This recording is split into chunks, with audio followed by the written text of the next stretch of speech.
প্রবাসীদেরকে নিয়ে কোনো রাজনীতি চলবে না। খানকির ফুতর গো এনসিবির সাগুয়াটাও সব সিয়ালে দেবো মায়ের ভিতর গো। এখন বেগুন ফারিস্তানি সুদা মায়ের ভিতর গো সাগুয়াটাও সিয়ালে দেবো আমারে। রেমিটেন্স বন্ধ, রেমিটেন্স বন্ধ, রেমিটেন্স বন্ধ। আমি কুয়েত থেকে বলছি খানকির ফুতর গো সাগুয়াটাও সিয়ালে হইব বান্দির ফুতর গো। সাগু মাগু ভাঙ্গিয়ে দিতে হইব। বাংলাদেশের ভিতরে যারা মনে করেন প্রবাসীদেরকে নিয়ে মানে অপমান করতেছে, লাঞ্ছিত করতেছে, প্রবাসীদের নিয়ে খেলা রঙের ঢং করতেছে, তাদের সাগু মাগু ডাইরেক্ট ভাঙ্গিয়ে দিতে হইব। সমস্ত প্রবাসী, পৃথিবীতে যত প্রবাসীরা আছেন সমস্ত প্রবাসী একত্রিত হন ভাই। না কিন্তু ভাই এই সুযোগে যদি আপনাদের দাবি আমাদের দাবি যদি মানা না নিতে পারি তাহলে ভাই আর কখনো পারবো না। ঠিক আছে, সবাই একত্রিত হন।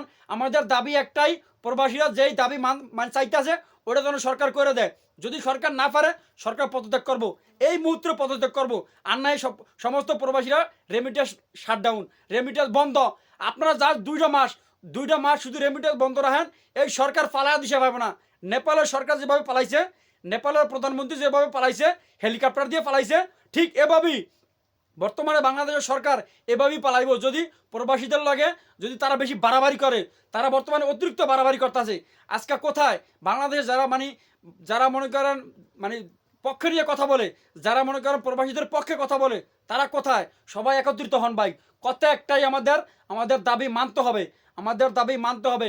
শেয়ার চাই, ভিডিওতে শেয়ার চাই, সারা বাংলাদেশের সমস্ত প্রবাসীদের কাছে যেন ভিডিওটা পৌঁছায়। শেয়ার চাই ভাই, ঠিক আছে? অসংখ্য ধন্যবাদ সবাইকে।